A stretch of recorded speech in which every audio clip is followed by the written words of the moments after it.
कविता और समाज के इस ब्रॉडकास्ट में मैं वर्षा आपके लिए एक कविता लेकर आई हूँ, जिस कविता का शीर्षक है चमारों की गली। ये कविता लिखी गई है आदम गोंडवी जी के द्वारा। तो कविता कुछ ऐसी है कि आइए महसूस करिए जिंदगी के ताप को, मैं चमारों की गली तक ले चलूँगा आपको, जिस गली में भूखमरी की यातना से उबकर मर गई फुलिया बेचारी एक कुएं में कूदकर, है सदी सिर पर बिनौली कंटियों की टोकरी, आ रही है सामने से हर कुआं की छोकरी, चल रही है छंद के आयाम को देती दिशा, मैं इसे कहता हूँ सरयू पार की मोनालिसा। कैसी यह भयभीत है हिरनी से घबराई हुई, लग रही है जैसे कली बेला की कुमलाई हुई, कल को यह वाचाल थी पर आज कैसी मौन है, जानते हो इसकी खामोशी का कारण कौन है। थे यही सावन के दिन हर खो गया था हाट को, सो रही बूढ़ी उसारे में बिछाए खाट को, डूबती सूरज की किरणें खेलती थी रेत से, घास का गट्ठर लिए वह आ रही थी खेत से, आ रही थी वह चली खोई हुई जज्बात में, क्या पता उसको कि कोई भेड़िया है घात में, होनी से बेखबर कृष्णा बेखबर राहों में थी, मोड़ पर घूमी तो देखा अजनबी बाहों में थी, चीख निकली भी तो होठों में ही घुटकर रह गई, झटपटाई पहले फिर ढीली पड़ी फिर ढह गई, दिन तो सरयू के कछारों में था कब का ढल गया, वासना की आग में कौमार्य उसका जल गया, और उस दिन ये हवेली हंस रही थी मौज में, होश में आई तो कृष्णा थी पिता की गोद में, जुड़ गई थी भीड़ जिसमें जोर था सैलाब था, जो भी था अपनी सुनाने को ही वह बेताब था। बड़ के मंगल ने कहा काका तू कैसे मौन है, पूछ तो बेटी से आखिर वो दरिंदा कौन है, कोई हो संघर्ष से हम पाँव मोड़ेंगे नहीं, कच्चा खा जाएंगे जिंदा उनको छोड़ेंगे नहीं, कैसे हो सकता है होनी कह के हम टाला करें, और ये दुश्मन बहू बेटी से मुँह काला करे। बोला कृष्णा से बहन सो जा मेरे अनुरोध से, बच नहीं सकता है वो पापी मेरे प्रतिशोध से।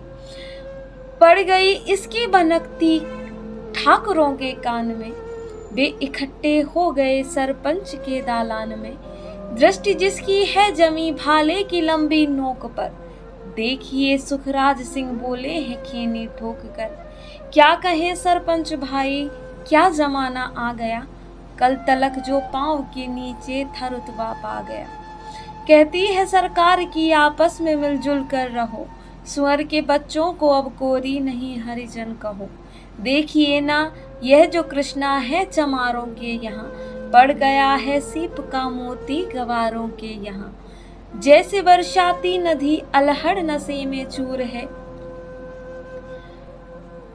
भेजता भी नहीं है ससुराल इसको हर कुआं, फिर कोई बाहों में इसको भींच ले तो क्या हुआ,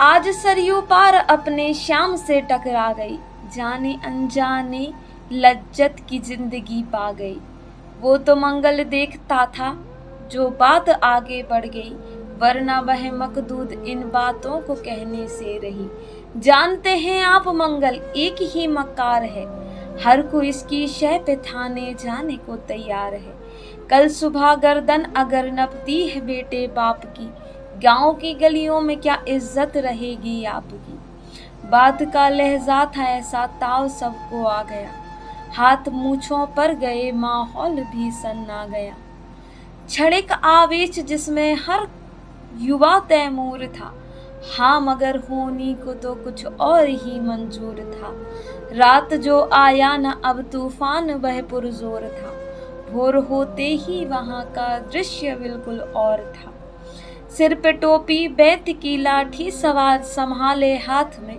एक दर्जन थे सिपाही ठाकुरों के साथ में, घेर कर बस्ती कहा हल्के के थानेदार ने, जिसका मंगल नाम हो वह व्यक्ति आए सामने। निकला मंगल झोपड़ी का पल्ला थोड़ा खोलकर, एक सिपाही ने तभी लाठी चलाई दौड़कर। गिर पड़ा मंगल तो माथा बूट से टकरा गया। सुन पड़ा फिर माल वो चोरी का तूने क्या किया। कैसी चोरी माल कैसा, उसने जैसे ही कहा। एक लाठी फिर पड़ी बस होश फिर जाता रहा। होश खोकर बह पड़ा था झोपड़ी के द्वार पर। ठाकुरों से फिर दरोगा ने कहा ललकार कर, मेरा मुंह क्या देखते हो, इसके मुंह में थूक दो। आग लाओ और इसकी झोपड़ी को फूंक दो। और फिर प्रतिशोध की आंधी वहां चलने लगी। बेसहारा निर्बलों की झोपड़ी जलने लगी। दुधमुहा बच्चा वहां बूढ़ा जो वहां खेड़े में था, वह अभागा दीन हिंसक भीड़ के घेरे में था। घर को जलते देख कर बेहोश को खोने लगे। कुछ तो मन ही मन मगर कुछ जोर से रोने लगे। कह दो इन कुत्तों के पिल्लों से कि इतराए नहीं। हुक्म जब तक मैं न दूं कोई कहीं जाए नहीं। यह दरोगा जी थे मुंह से शब्द झरते फूल से। आ रहे थे ठेलते लोगों को अपने रूल से। फिर दहाड़े इनको डंडों से सुधारा जाएगा। ठाकुरों से जो भी टकराया वो मारा जाएगा। एक सिपाही ने कहा साइकिल किधर को मोड़ दे। होश में आया नहीं मंगल कहो तो छोड़ दे। बोला थानेदार मुर्गे की तरह मत बांग दो। होश में आया नहीं तो लाठियों पर टांग दो। ये समझते हैं कि ठाकुरों से उलझना खेल है। ऐसे पाजी का ठिकाना घर नहीं है जेल है।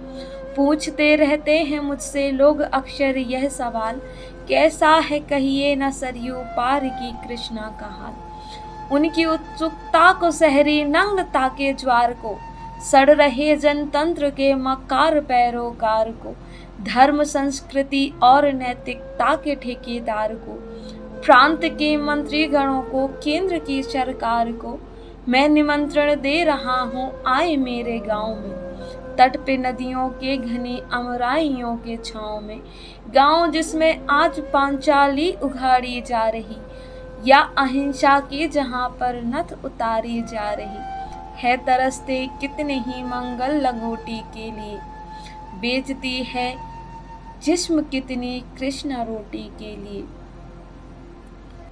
तो ये थी कविता चमारों की गली। कविता कैसी लगी ज़रूर बताएं, और आगे भी ऐसी ही कविताओं को सुनने के लिए हमारे चैनल को सब्सक्राइब करें। मिलते हैं किसी और नई कविता के साथ, तब तक के लिए धन्यवाद।